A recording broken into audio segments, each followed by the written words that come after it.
What is happening, all you pond aficionados and pond super freaks? Welcome to the Pond Digger Podcast. My name is Eric Triplett. I'm your host. If you're new to the channel, welcome. If you're regular, welcome back. Today I have Lucas Bretz from LRB Aquatics in the house, YouTube sensation. He is a specialist in the no-filter aquarium, doing things a little bit different than most people. And I ran into you on YouTube. I want to share with the audience here. I'm just made my comeback to YouTube last week. I don't know if you noticed that. Did you notice that? Yeah. Yeah, I saw you posted your first video in a long time. I've actually been a long time subscriber of yours before I even got on YouTube. No kidding. Yeah. Well, And that's cool. Yeah. No, I remember you from way back. So that was really cool to see that you posted up that koi video. And I liked how you formatted it too, where you're kind of meeting the people. Because as YouTuber and go on to conventions, I've done that so many times, but the way you like put it together really showed kind of like what it's like to like meet your fans, meet the people who are passionate about the hobby, like really talk to them, and just you made it so casual. I love that. It was cool. My I don't know if I told you this, but my producer that I currently have, because my buddy from a long time ago, many years, he was my producer in the first 10 years or more or longer, 14 years. My new producer, he's a scary movie cinematographer. Like he shoots scary movies and shit. I'm like, bro, you can't make me look too scary. But he has a different filming style and editing style. So we've grown a little bit, so we changed the vibe up. Yeah, it was interesting. I liked it. You know what I felt like I captured pretty well is, and I just want to be transparent on here. What I captured, what I wanted to capture was like, I'm approachable. I want to talk to people. I'm busy, but I'm not too busy for you. Let's chat. I wanted people to know that I like to meet people and run around and check things out. I'm passionate about fish, passionate about learning about different products and all this shit. And I kind of told them that's what I wanted, that vibe, because most of the videos you'll find, if you watch the All American Koi Show videos, it's just like, hey, we're at this big event. Look at these big fish. They're pretty. This is a pretty fish. This is expensive fish. Look at awards. Boom, we're done. But I was more like, I wanted to talk to people. So that was kind of the vibe I wanted. Oh, that's my favorite part about those kind of conventions and shows is when you do talk to people, like you never know what you're going to hear. Uh-huh. So it's a great way to learn and just talk to others and find people who share the same passion. So yeah, I thought that was great. You added that all in. Well, I'm glad to be back on YouTube. This one's going to stream out on YouTube for those that are watching this live on Facebook. We're going to put this on YouTube as well later. But enough about me, bro. This is not about me. This is about you. So let's chat it up a little bit. Tell us a little bit about how you got started, like what got you into fish. And I know you're selling some stuff, like you send out orders. Like, is this a full-time business or part-time or what? Okay, so I'll do the whole story kind of in a nutshell as fast as I can. So when I was a kid, I was playing in creeks. My dad always had excess tanks because he had the standard 55 with the Oscars and all that stuff, goldfish. So I started throwing things in there. And then as I got into middle school, high school, I kind of had a small tank, little rummy nose, stuff like that. Went to college, didn't have anything, graduated, and then got my first 29-gallon high. Went to the fish store, turned around, saw there was a plant section. Game over. Once I saw that plant section, it was over for me. I was like, what is this? What can I do with this? And then I started hopping on the forums like Aquarium, Plant Central, plantedtank.net, because this was all before Facebook, before really YouTube even got big. So where you would get information about this stuff was on those old forums, which they're still up. They still have all those old threads and everything. And I fell into this huge rabbit hole of all these rare plants. And then I started realizing I could keep ecosystems. I was doing the high-tech CO2, all that stuff. That was when shrimp first started coming out too. So I started getting on the forefront of that. What And year? so What year? this was probably 2005-ish, maybe. Okay. It was a long time ago, long time ago. And then I was doing the high tech. I was doing that for quite some time. I was kind of trading plans from all over the place. And then I moved and then finally got like a second bedroom apartment, started working that, then moved into a house where I started with 14 tanks or 12 tanks. 2012 was when that was. Okay. Lady LRB's in the background. She knows the dates better Yeah. than me. When it comes to numbers and time, it's just like smearing paint on a It's only, you're only 7 years off, bro. I mean, come on. yeah, yeah. It was some time way back when. But either way, so I got like hooked. I knew I wanted to like put fish tanks in that one room of my house. And I started doing that. And then it just started spilling out to the rest of the house. And in between that, I won international awards for freshwater shrimp. I was doing like aquascape contests, and that kind of started blowing me up. And On YouTube, blowing I you up on used, YouTube, right? yeah, yeah, as far as like people like figuring out who I am, what I do, because I was doing a lot with shrimp that people were saying you're not supposed to do. And I got real popular on Facebook, so popular on Facebook. Wait, you're not supposed to do or you couldn't do? Like, hey, those aren't possible. What's the difference? They would say that it was kind of a blend of both. Okay. Really, there's a blend of both. Like things like you're not supposed to make shrimp together. Those shrimp you weren't supposed to mix them together. They'd all turn brown. But truth be told, they actually follow the color wheel. And so many people think I'm just kidding them when I tell them that. Oh shit. They really do follow the color wheel. So if you Okay, did wait, want to, wait, wait, wait. This is Expect the Unexpected because that's one of your signatures, right? it is, it The is. CEO of Expect the Unexpected. Yes, Okay, yes. cool. Carry on, carry on. So yeah, red, blue shrimp, make a purple shrimp for all those who've been wanting to make a purple shrimp for a long time. I've done it. You can do it. What? Yeah, they're just really hard to line out. Okay. So I was on Facebook so much that they thought I was a bot.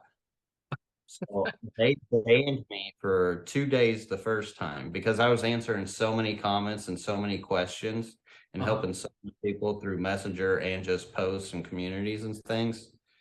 And then they ended up banning me again for 2 weeks and they had no customer service. So I couldn't be like, hey, I'm a human being, I'm not a Yeah. robot. Yeah. So there was nobody to tell. And it just made sense. I was like, well, what's a good way I could answer so many people's question, but not have to text it and write it every time? Because that can take up your days just doing that stuff. Yeah. Then I jumped on the YouTube. And then that started me down the whole YouTube thing. And then I started building my fish room into like a fish house. We had hundreds of aquariums there. Actually re-terraformed my whole backyard. I don't know if you know about that, but I built No. like ponds out there. It was a hill, the complete hill. So I had to terrace out into 4 different sections with 5 different ponds that come down and stream down. Wait. I It love it. was yeah. And then we actually ended up selling all that with the aquariums in it. I heard Everything. I heard that on one of your YouTubes. That's fascinating to me. You have what do you have like 300 aquariums and five Yeah. ponds? Yeah. And you literally found a freak of like of your nature to buy that house with all the aquariums in the ponds. That's not normal. Yeah. No, no. It was funny when I was talking to the real estate agent about it. He couldn't believe what was even going on. I was like, you just have to do the paperwork. I'll find the buyer. I'll do all the work. Just don't worry about it. You just got Uh, to do the work. And that dude was just so flabbergasted that any of all that even happened. I think God was looking out for me, definitely on that situation. I'll bet. Because I was up in Indiana and I suffer from wintertime depression and I could not stand the winters up there anymore. Like when everything gets all brown and dreary, it's not for me. It's tough on me. And I'm like a bear, I'll want to hibernate. But being down in Florida is where I moved down, sunshine all the time. Mhm. For a guy, this is like paradise. So Perfect. lucky with a nice property down here, 5 ponds, barn to do my fish and stuff, and been loving it. Been loving it. And then now we're up to 300 to 400 aquariums, and they're all no filter. So it's just pretty much Mother Nature doing the work. And I do have lights, of course, but that's about it. So it makes it super affordable to keep aquariums this way. But what really taught me how to keep aquariums like this was keeping ponds and things outside. Because I actually had this heated outdoor pond system that I had up in Indianapolis, because we would get negative 40-degree wind chills, like super cold winters. And having winter depression, I wanted something outside that I could go out there and look at that would be green and full of life during the middle of dead winter when it was negative degrees. So I built this PVC frame around this dog wishbone pond, and then a couple of lights, and I stuck housing foam insulation as the panels, Okay. and then the filler gap insulation foam for the sides and everything else. How So tall? that created an insulation enough around it all that I could just stick a top on during the winter. So I'd put 500-watt heaters inside of them, How many? which so the wishbone pond had 4 of them in it. Okay. And then the 55 Sterilites had 1 each. But they were on the same system, because I actually made that into like a huge like flow through system. So it kind of had a sump underneath it. Because back then I thought you needed all that. Like I thought you needed pumps, I thought you needed things to flow and all that stuff. And eventually that just like broke down and just didn't work Okay. anymore. Hold on. You had a sump underneath the pond? So underneath the deck, it was all on top of my deck, and then Okay. the sump was on underneath, Okay. and then it flowed to these 2 different systems. All right, cool. I tried to figure, I had to like put my eyes around that. Okay, cool. How tall was the little hoop house that you made? I didn't make a hoop house. It was just So flat? yeah, so it was flat. I used the twin polycarbonate Okay. panels and just used the top like that for it. That way I could just lift it up and feed my fish. So negative 40, you go out there, the snow's everywhere, steam comes Steamroller, out. What? And what? hundreds of guppies or rainbow fish, depending on what I had in there during the year. Angel fish, tetras, all kinds of stuff out there. Okay. Cichlids. But eventually the sump went down, and it actually worked better without the sump, because the sump was insulated too. I built the sump out of a 55-gallon Sterilite tub, and then just Okay. put a pump in there, rocks, like trickle down media foam and stuff. Total DIY job. Okay. But it was really a pain to maintenance. So I was just like, I'm just not gonna deal with it anymore. And then just started watching what would happen when leaves and debris and everything would fall into my ponds and my tubs. And it really got me thinking. I don't know if you ever heard about this guy named Eric Bodrock. Nope. He's a real popular guy in like hardcore fish hobby that breeds a lot of Corydoras and Placos and stuff. Him and his Okay. wife go to Peru and collect. But he mentioned something to me one day that he said, be the fish. And the combination of watching what was going on in nature, thinking about being the fish, I started thinking about more what happens out in nature, out in the wild. And then that started leading into what I started doing in my fish room. Because like back then I was doing a lot of different things, like putting a deli cup lid on top of a sponge filter because like it would splatter, stuff like that. Like I was into like being um innovative when it comes to that stuff, but then I kind of did a full reversal and just went like almost stone age with it, archaic with it, where I started pulling all my hairlines out and just started letting nature do what nature does. And I started learning so much from that, because the fish behavior started changing. My ability to breed even some of the rarest fish started going up. My survivability started going up. I You know, started Bruce Lee said, "Be the water," right? Yes, yes, be the water. And That's Bruce Lee. when it comes to the aquarium, knowing your water and being with the water. But see, the thing is a lot of us, or at least the standard for like maybe Petco people or whatever, we try to keep things more sterile than what it really should be. Like there's this essence of life, the microbiology that's within the water that does a lot of the work. Mother Nature's been doing this for eons. So for instance, the mold and the brown stuff in your filter, that is like gold. That stuff is beautiful. Matter of fact, I had this aquascaping tank from the Aquatics Experience 2017. It still should be running now, but when I sold my house, it was what, 2022, so it had run for like 5 years, never changed the filter, and it was barely trickling. Every once in a while, I'd hit the primer and shoot the brown stuff out. The fish would eat it, but that water was so clear because it had to push through the tiniest bit of surface area because all that mulm was so dense and so compact that even the finest particles found it hard to make it through all that detritus. And that stuff will break down and clean all kinds of stuff.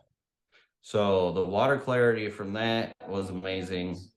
Although I don't use filters, like I don't knock filters because filters do have jobs as well. Yeah. They can be beneficial, especially when it comes to holding that beneficial bacteria, because that's what we actually need more of in our tanks if we want to have success with our fish. Like we see these beautiful aquascape tanks with high CO2, lots of water changes, but you don't hardly see them with a whole lot of fish with that combination because you just can't do it, especially with the CO2. That CO2 can actually get your fish drunk. It's why they don't get big. That's why they don't stay a long time in those sorts of tanks. But when you let nature take over and your water changes like your rain. Yeah. And that there's stuff. But you'll notice that so you could either have an aquascape for plants or you need like something more natural for fish. When it comes to fish, they want something a lot more natural than the sterile environments that we try to make real pretty and pristine and stuff. Not saying that you can't have a no filter that looks absolutely gorgeous. Some of my tanks, they look rough because I don't put a lot of the maintenance in them because I don't really have to. It's crazy how easy it is for me to keep these hundreds of aquariums. A lot of people would just like lose their mind even if they had to think about it. Yeah. Yeah. Which to me, I'm just kind of chilling, hanging out, trying to figure out what I'm going to do the next day, Yeah. So it's I really nice. I Takes do a want lot. to share. I want to share with the audience that I follow you on Instagram, and you keep a really nice looking fish room. Really nice looking. In fact, it's funny because I know I was hitting you up on Instagram. I was like, "You actually use those weights in that room, dude, or what?" You get your bench and your workout station in the middle of your fish room. And I remember teasing you about that. You're like, "Yeah, I use it." I thought that was awesome. But the important thing is a lot of fish rooms can look kind of, trashy and dirty and all messed up. And admittedly, my garage, I have about 30 aquariums in my garage. And I got my workout station in there, Smith machine and all that stuff right there. So, but I don't mess with my algae that much. I got too many chainsaws I'm juggling in the air, so it's like I'll let the algae go, but water changes are on point. I do manage my filters and fish are breeding. Everything's pretty dope. But when you look at it from afar, like if you're not into aquariums, like if you walked in there, you'd be like, fish look good, water's clear. He needs to wipe some algae. Like you would do that, right? But someone else would be like, oh my God, the tanks are moldy, like it's so gross, right? But man, your fish room is nice looking. On Instagram, I'm like, holy crap, that room looks really dope. Well, thanks. I think it's still kind of in its infant stage right now. So it's still a work in progress. Trying to get things moved around and get everything nicer now, but I appreciate that. And it's nice having those weights in the middle because I can do like reps and stuff like during water or when you're waiting for fill and stuff like Yeah. that. Nice combo. that's usually what I'll do. I'll do a set and then I'll hit a little timer and then bro, it's amazing what you can do in like, 30 seconds or 60 seconds. So I'll do a set, hit a timer for 30 seconds, I'll run over, do a couple of things, like boom, timer goes off, hit a set. You know what I mean? I'll just do that. It's amazing what you can get done. You can get a workout done and work in the fish room. It's like, okay, it's not multitasking, but it's like killing two birds with one stone, right? You're getting your workout done and you're getting some maintenance done in your fish room. Oh yeah, it's a sweet deal. It's a sweet deal. Yeah. Okay. So, I would love for you to dive into and share with us the no filter technology, if we can even consider it technology. Let's talk about the no filter philosophy. We want to know substrate, we want to know lights, we want to know circulation. okay, so when it comes to substrate, you can do it with it or without it. I recommend it with it only and mostly do for fish comfortability. So if fish can see the reflection from the bottom, Mhm. it's not going to make them comfortable. And when it comes to keeping aquariums, it's all about making your fish comfortable. So you can use as much sand as you want, an inch, 2 inch, 3 inch, 4 inch, however much you want. Sand is my favorite. I just get what I use out of the yard.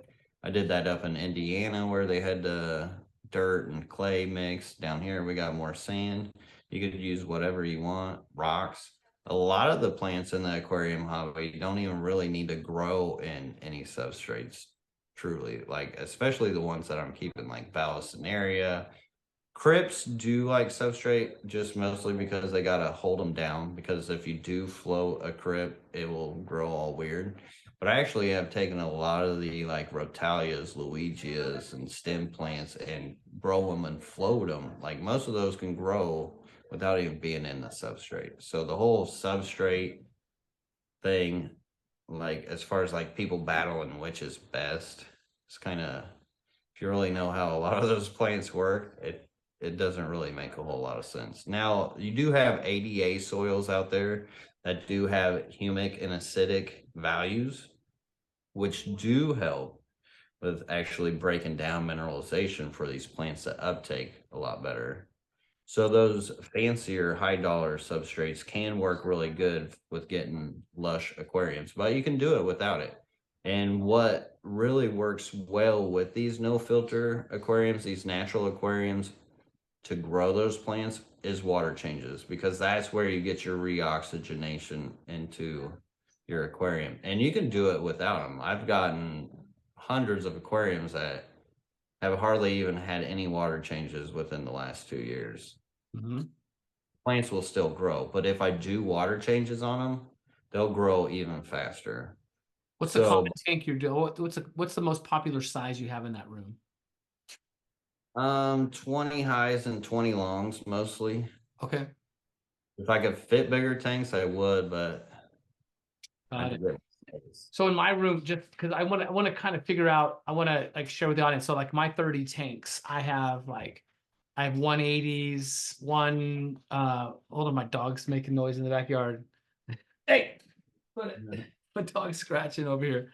I got 180s, 125s, 135s, and then I have lots of 40s. I grow a lot of fry in 40s, and then I have like 20 talls, and I have a couple of like 20 flats that I'll put up on the upper decks. So it's cool. It's cool to hear you like what's your style in that room, because like one of my favorites is like I love 60s, which I don't have room to set up 60 racks the way I'm set up. I love 60s. I love big tanks too, but 60s, 40s, and 20s, it's like those are like really important for me as a cichlid specialist, a guy who loves cichlids. I'll throw fry in the 20s, or I'll breed like Julies or shell dwellers, or maybe even some ancestress bushy nose. I'll like breed those in some smaller tanks, take the fry, put them in there, 20 talls, then move them to 40s. Then lots of times I'll move them to 60s, and then I'm selling them, right? So I'm really fascinated by the fact that you're primarily 20s and 20 highs and 20 flats, right? I love flat tanks too. That's mostly because I got collectoritis. Like it's so hard. Like even though I have these hundreds of tanks, I could use like Collectoritis. Yeah, I could use hundreds more just because Yeah. all the food I want to collect and try to breed, and especially you get into like some of those like rare rainbows and stuff where it takes forever to breed them out for them to raise up. It's really a labor of love to even breed the things.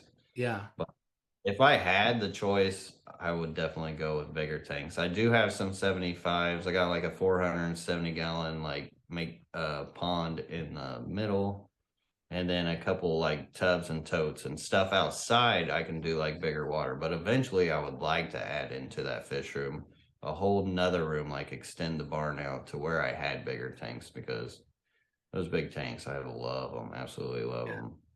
Okay, so are you running air to any of these tanks? No, No air at all. no air. I What? guess. Yeah.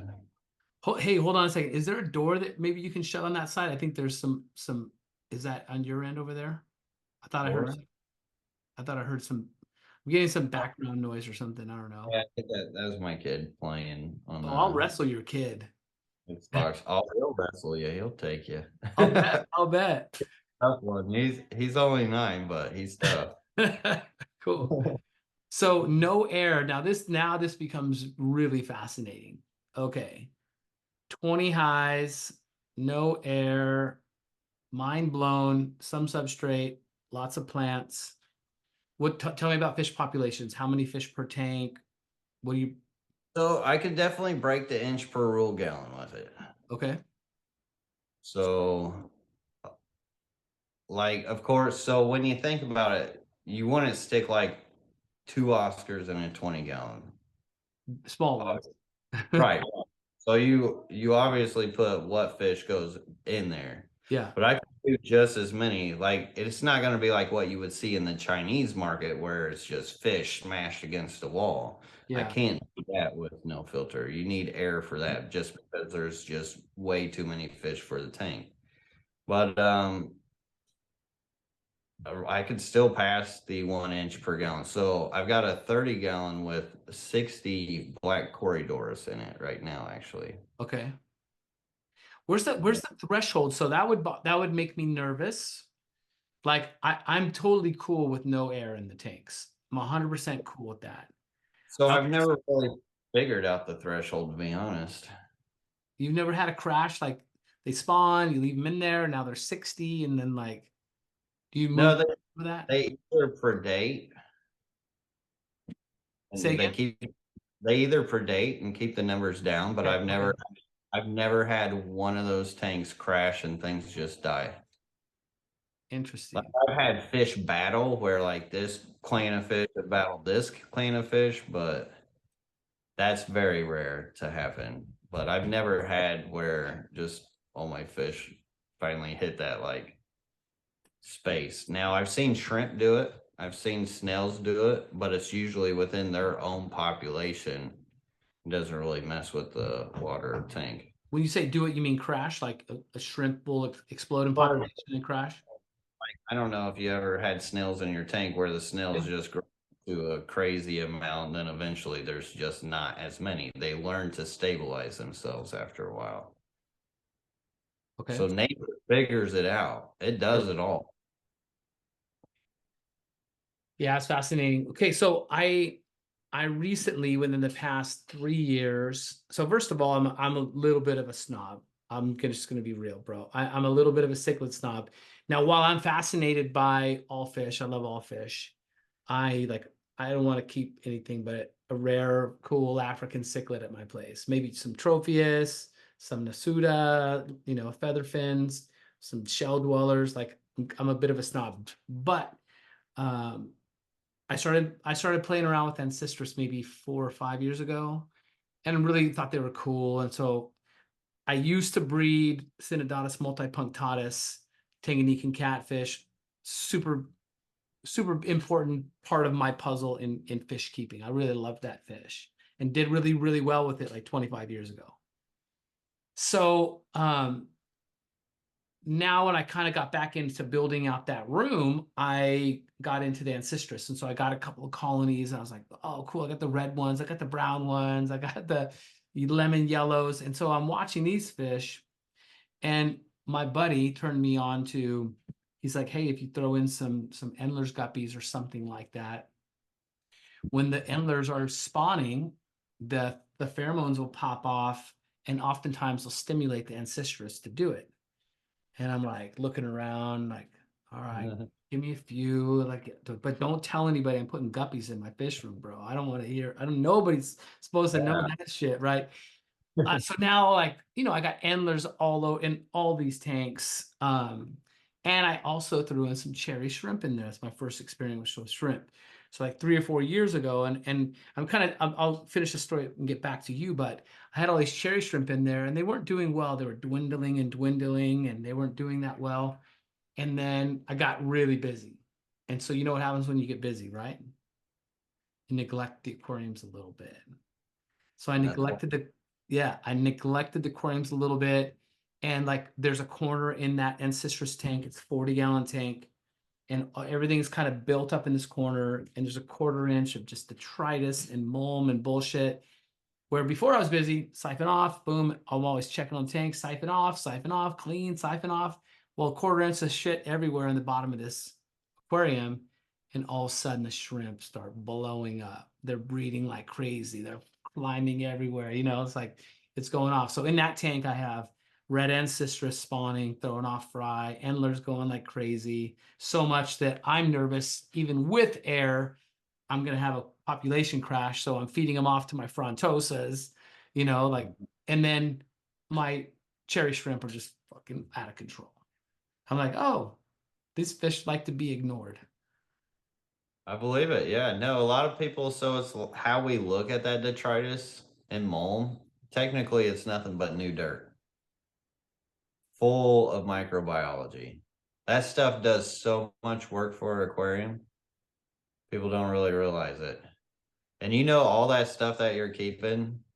Now, as far as your bigger cichlids, I haven't tested a whole lot of those just because I haven't had tanks big enough to test those and they're bigger fish. But the rest of like your Julia chromis, I've had 30 Julia chromis marler I breed out in a 20-gallon long. And like they're pretty good size. Whenever I broke it down, Without air. without air, without water change, no water change. Yeah. Yeah. I did the same thing with Shelley's. Yeah. Caudal Synodontis lucipennis, Cool. all Yeah. that stuff. Now you're speaking my language. I love all that stuff. Flacos, Ancestris, none of those need filters. Yeah. I Yeah. have some, I was telling you, in my 180, I have some Nasuda, some tiger Nasuda in there. And it's my favorite fish right now in my room, and I'm enjoying them. But they were very skittish all the time. When I got them, they were like maybe 1/2 inch, and I put them in a 20 for a little bit, and then moved them up to a 40, and then moved them into a 120. They're in the 180 now. But they were getting really shy. They were real nervous all the time. So I wanted to just keep them alone until I got them real tight and everything. And then so I was like, I'm tired of them being all, shy and hiding behind the rocks and a little skittish. So I threw in a small colony of multifasciatus, and I threw in some Katoomba leptosomas in there.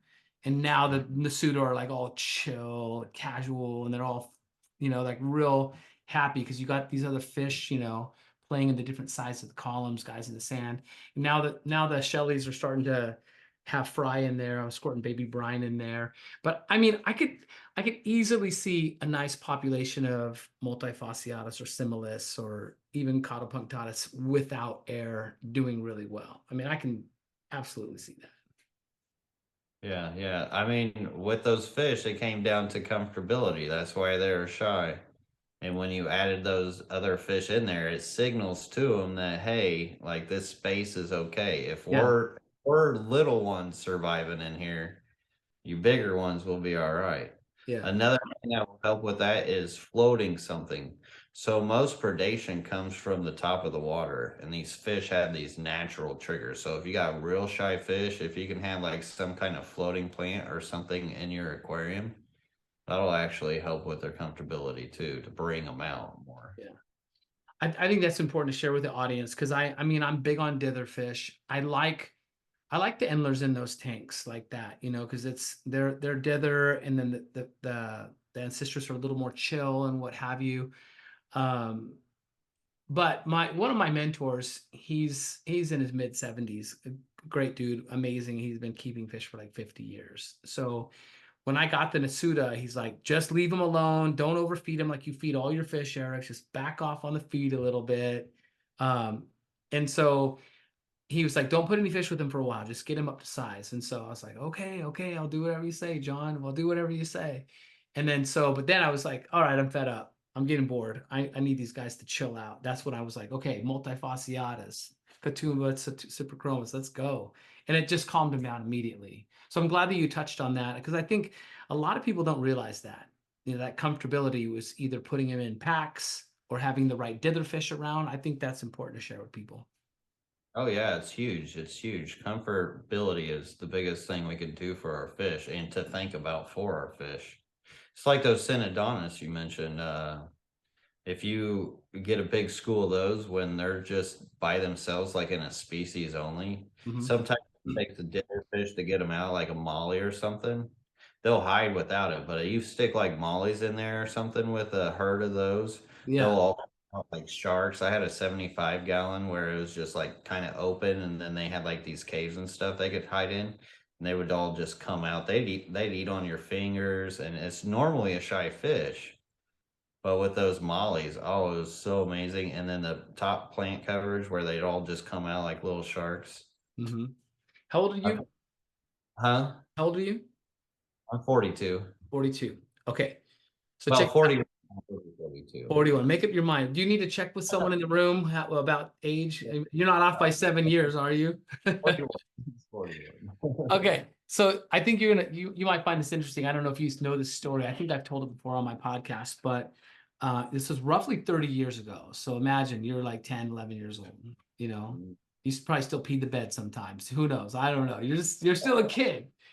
Um, So Synodontis petricola was brand new to the hobby somewhere around 30 years ago. They had just come in, and one of the breeders in our network that we went to, he had like this 240-gallon tank, and he had, I don't know, he had a bunch of them, like 50. And it was like it was a fucking big deal back then. Like, oh my God, he's got 50 petricolas.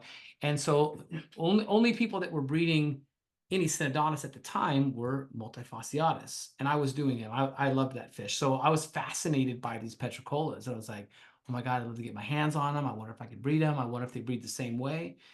Well, he had, what did he have? He had Hapmori in the tank at the time, Hapmori. I don't know what they call them now. I think they changed the hap names. I don't know. Do you know what they called it?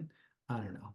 Anyways, he yanks out the hap morai out of the tank. And they were big, beautiful haps. Pulls them out because like he'd had them for 6 months. They weren't doing anything. They weren't producing.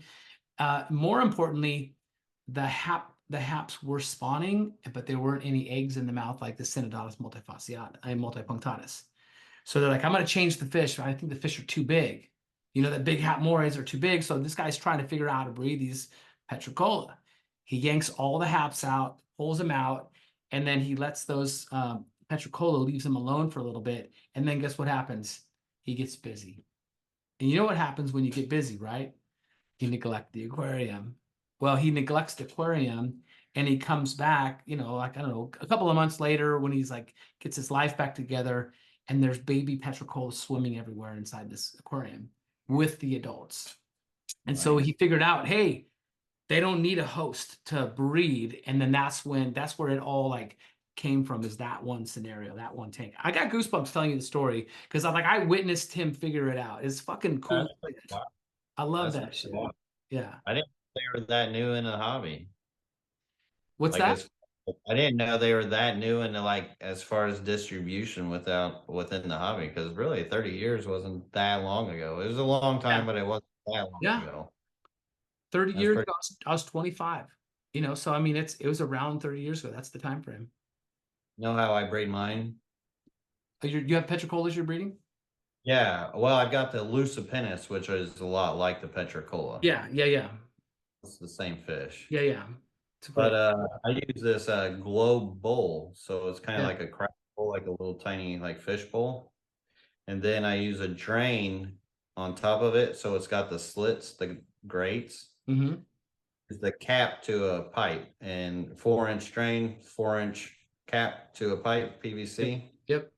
You drill a hole in that so it makes a cave. So you make like a hut with the drain and the cap. Then you put that on top of the bowl.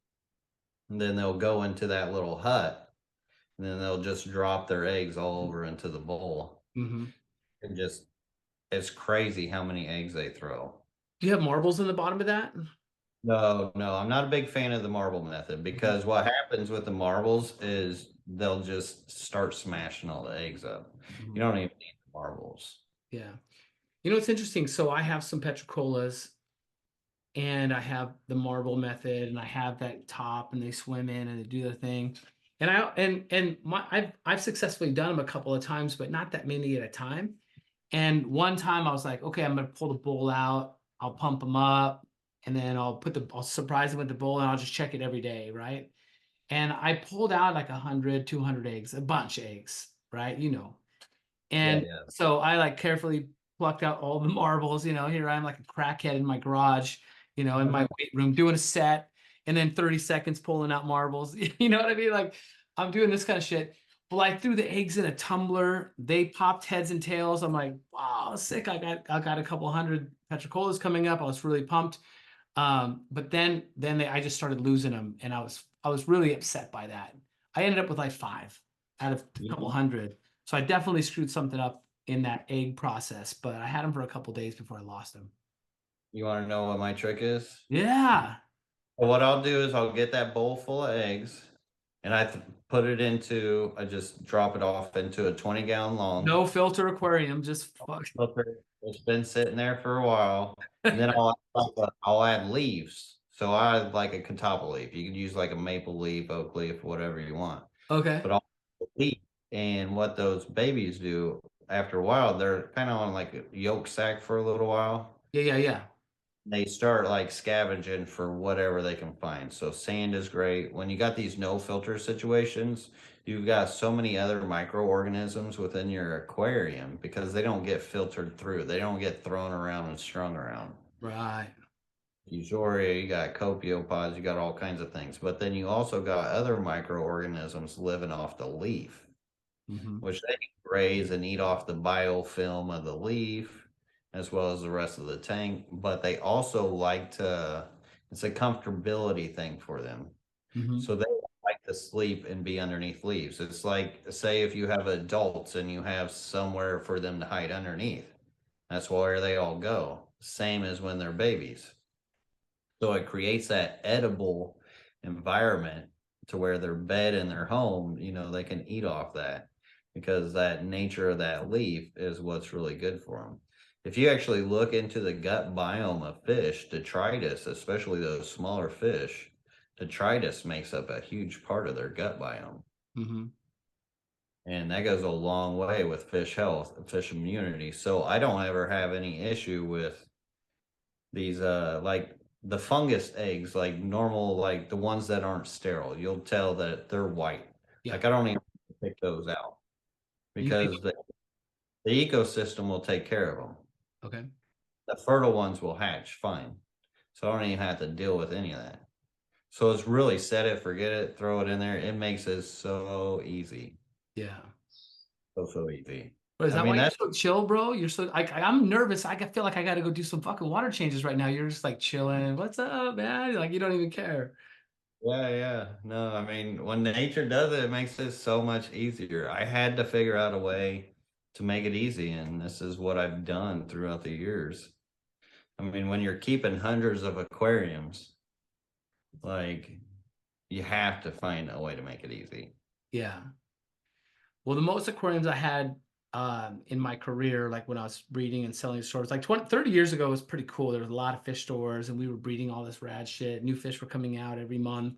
And I think my max was 300 at that time. But I mean, I had 4, sometimes in some of these larger tanks, I got four filters in every one, sponge filters and box filters and like weekends were like freaking cleaning sponges all week. You know what I mean? So, Do but you we by were, yourself? I know I actually had a partner, and then we hired someone to help us, clean filters. Yeah, I was about to say that's a lot of work. I couldn't imagine doing it with filters. Yeah. For Yeah. There would be days that like you just wanted to jump off a bridge, bro. I mean, come on. You're like, yeah. I want to. There is one thing with no filter that you do have to watch is if you put a airtight glass top on or any kind of airtight top, Okay. that can be a problem. I could see that. Because if you don't have that atmospheric exchange at the surface, then it does become a problem. That's the only thing you have to worry about with the no filters. Okay. I'm going to throw this question out at you because I mean, I have probably 60 watts running my entire fish room as far as electricity is concerned. You know, I have, Um, I have one pretty dope air pump.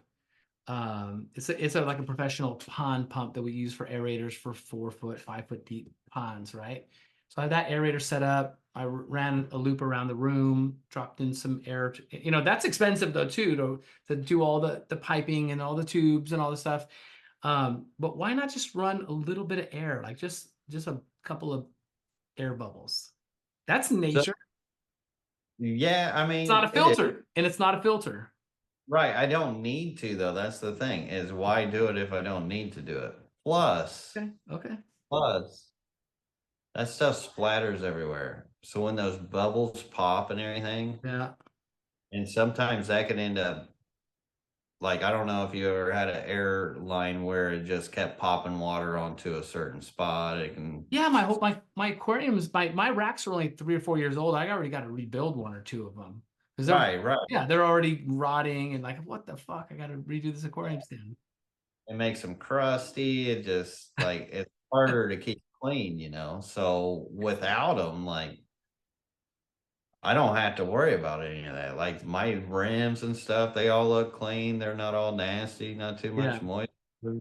that's why your room looks so dope because you're never in and out of the tanks. Like I'm in and out of my tanks all the time, and so water's dripping on the floor. I'm wiping the glass.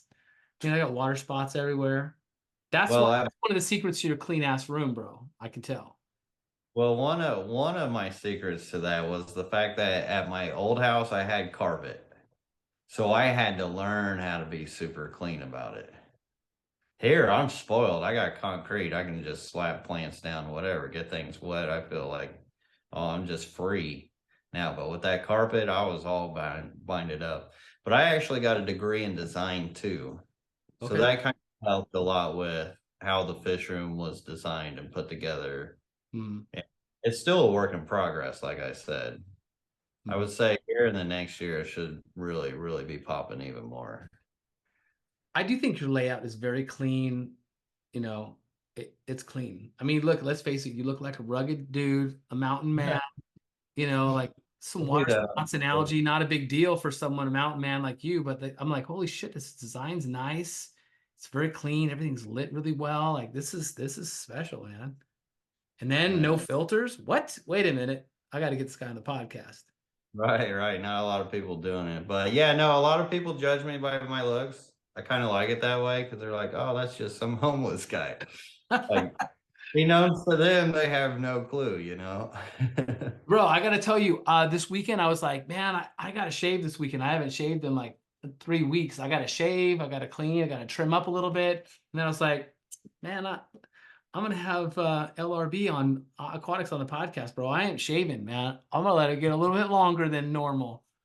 Yeah, nice, nice. Yeah. Appreciate Yeah, I haven't cut or trimmed this for, my God, ever since I even started YouTube, you could actually see how it grew Uh, out. so no filters, no shaving. That's your secret, right? Yeah, it's weird because this is just as far as it grows. Like I haven't trimmed it or nothing. It Nature's hasn't taking care of itself on your face, bro. what I'm supposed to look like, so I left it. Well, listen, I'm gonna tell you something about me. That might be a little bit surprising. I don't know if you know me this well, but we have a wildlife rescue rehabilitation foundation that we do here. So we do owls and you know raptors and all kinds of stuff, possums, raccoons, skunks. Like I got probably 6 skunks right now. Anyways, I have a hard stop in around 15 to 20 minutes, and I want to get to some questions. I want to get answered. I'm going to get the first question because I have actually a true question I need to ask. But right now, bro, last night we got in a San Joaquin kit fox last night. They're super rare. There's only like 7,000 left in the world. They're super endangered. It came from our local high desert range. And in about 20 minutes, we're going to we're going to go figure out where the den is. We have to go searching the desert. We know where it came from. The animal's not hurt. It's just a little kit, dude. It's this big. It's so fucking cute, man. So we're gonna go do that tonight, which is part of our our shenanigans. We're gonna go do that tonight. So cool stuff. That's cool. Yeah, that's awesome. We haven't videoed it. I mean, it's challenging. A lot of these things are federally protected, and we have licenses and all that stuff to do it. But it's still it gets a little dicey. But so like we got the animal late last night, and then we're waiting till this evening to get back up there to like find the spot to release it. So that's what I'm doing tonight, and that's why I'm going to jump off maybe abruptly tonight. So we're opening up for Q&A. Let me see how much time I got. We have some people on live with us on Facebook right now. Let me just check in the time. So the first question I want to throw out at you is, those vases, the little beta vases, but a lot of times they'll put the little calla lily or something in the top. Maybe I have the wrong plant, but they'll put that little plant in the top. The roots are hanging down in there, right? Okay. Yeah. So in my office right now, which is, I would say most of the time, temperature regulated pretty well. Okay. Not too hot, not too cold currently. The girls in the office have these cool little vases with some copper wire like pulled up. Copper could be a problem. Yeah, electric like up, and then they have pothos growing up the thing. It's all cute and everything. So the copper may potentially be a problem, but I was wondering, could I throw some cherry shrimp in those little things with no filter? So I mean, the betta will hunt. No, there's no betta. They don't have any bettas. They're just a bowl of water. It should be all right. Like some people say that copper will kill shrimp. I don't believe it. Okay. Because I actually dosed first with copper in my shrimp tanks all the time back in the day. So really, they used to blame. So when people get shrimp and fish and say something doesn't go right with them, they will look for everything to blame besides like maybe something they've done. right. As saying that, oh, your copper pipes in your house is what's killing your shrimp, because that used to be something that you could believe. Like in the walls, the copper in the walls is killing you. Yeah. Use that as an excuse. Actually, listen, the copper's not even a problem. I mean, because I think they have this cool vase, and the copper is wrapped around the outside, like the throat of the vase, and then up in the air, and so the copper's not even touching the water. So I don't think they're watching, but so basically what I can do is just sneak into the office and put like half a dozen shrimp in each one of their little bowls that they have. And then one day they're just going to freak out and go, holy shit. I'm going to do it. I'm doing it. I'm literally going to do it. I'm going to throw some shrimp in there. That's going to be hilarious. I can't wait to do it. Why they put that copper on there is for electroculturing. Have you ever heard of that? I have heard of electroculturing, but I didn't figure like that was the original reason why. It was just like to have something for the plant to grow up instead of just draping out. But I mean, maybe the first person who ever did it was like, hey, let's do some electrical culture. Yeah, that's cool. Okay, so let's go for some questions right here. You ready? Some questions are popping up. So Joe wants to know, has he found any fish that can't live in the no filter system? Are there any fish that you're not using in no filters? As long as your tank's big enough, and it would be big enough for your fish to begin with, then no. Atmospheric exchange is the critical thing. As long as you don't have a lid on there. And if you need a lid, what I'll use is that graded light diffuser that you'll find for the overhead lights, where it's gridded out, or you could use like a screen mesh. That's the only thing you got to worry about. The only thing that you have to worry about with no filters is that. Okay. And you Fair enough. Any questions you got, throw into the chat over on Facebook, and we will answer those questions. someone mentioned earlier on this thing is, have you ever tried it with a marine aquarium? So I haven't yet. So salt's a little different. The fire red shrimp, they're gonna make me salty. I actually got 240 gallons just waiting to get into it at some point. But the density of salinity in your water makes a big difference. So I don't know. I feel like it has to be circulated just to keep it from separation. Now I may try to test it a little bit because I have like there's a lot of like salty people who've told me that it can be done. So I don't know. I'm gonna test it at some point, but I haven't personally done it.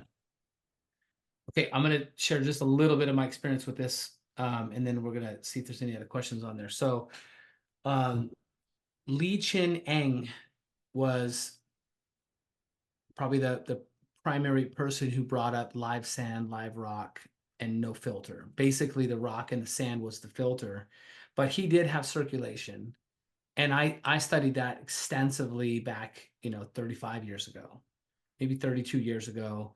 I set up a lot of Lee Chin Eng style aquariums, saltwater, but with like pretty decent flow, like power head and or air.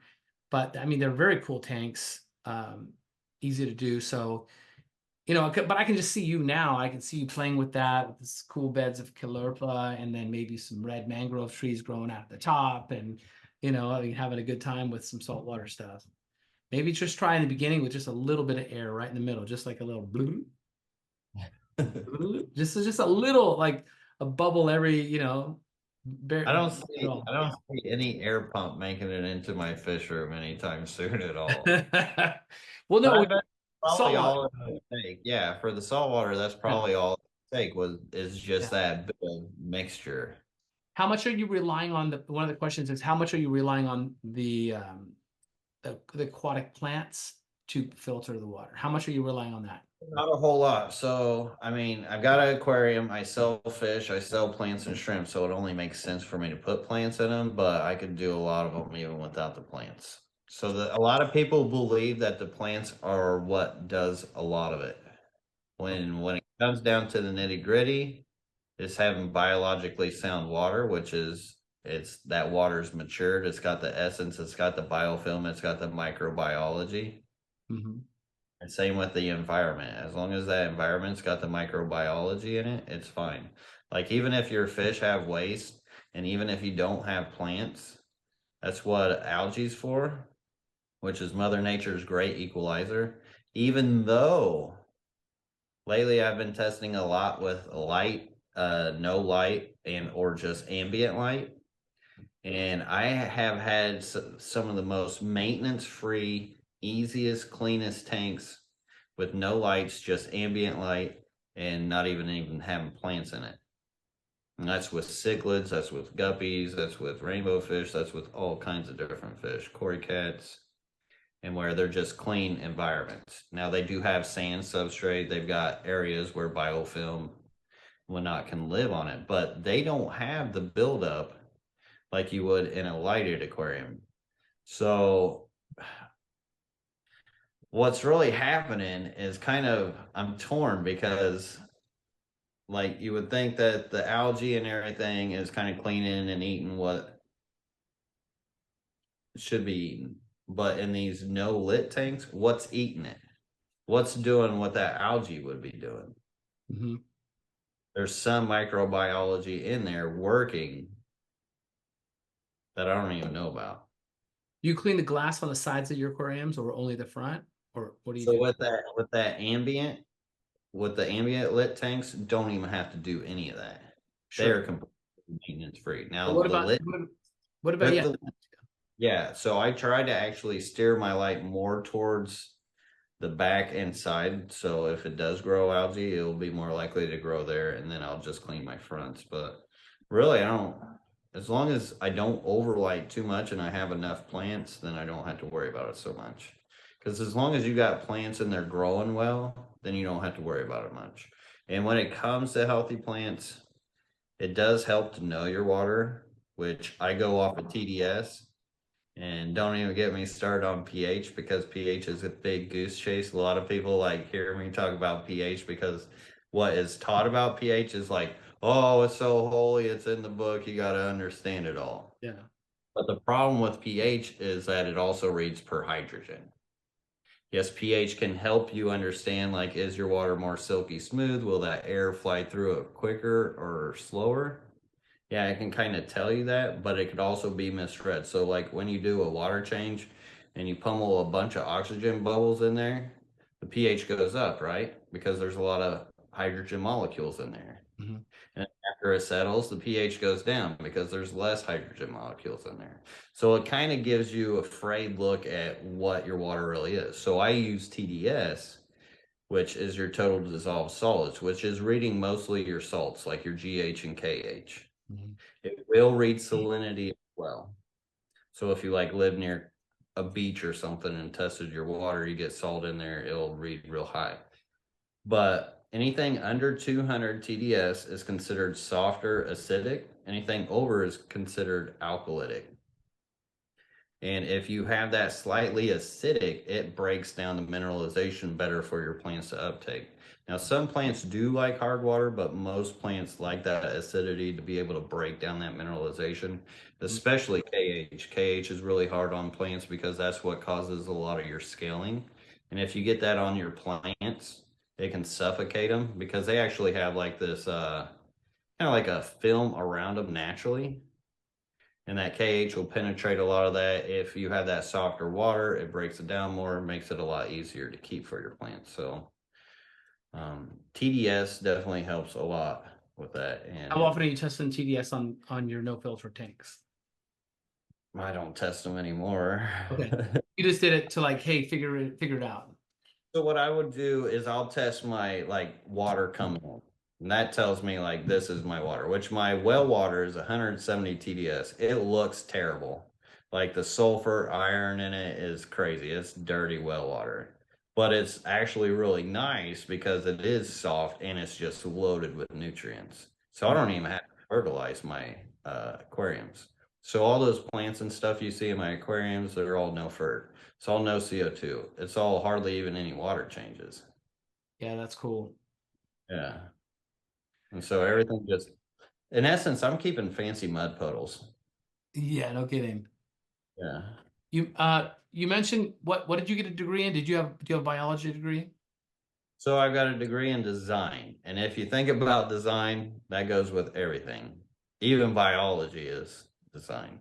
I loved biology in like high school and stuff, but I was always in growing up in nature and just looking at things and kind of a scientist for myself. Yeah, fun stuff. Well, that's cool. What was I going to ask you about? So, I was going to ask you, what is the pH in Kentucky versus Florida? And are you finding, you said, less oxygen molecules in the water, pH starts to drop a little bit. Mike, what I'm curious about is what's your tap water in those two environments added to the tank, no water changes for 1 to 2 years. What's happening with the pH? Is it lowering?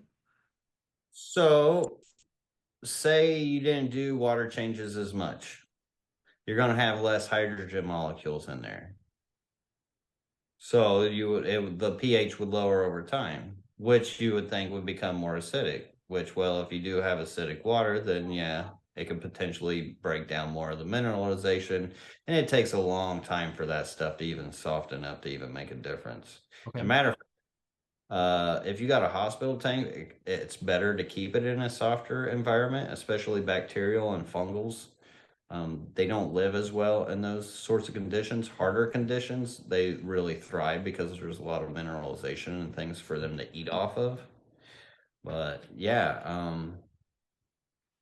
I don't, I don't do a whole lot like as far as like testing the pH because I don't really have to Well, because but I it, understand. but in the beginning, did you ever test it? Because so like what Oh, I'm yeah, in, yeah. So you know those tests, like is it 8.6? Is it 8.4? Is yeah, it yeah, yeah. 7? What's the color How really? accurate are they? Right? Yeah.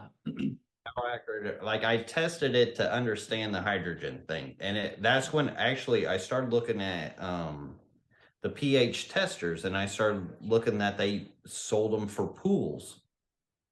That's when I started learning more about the hydrogen molecule and how much it affected those tanks. Mhm.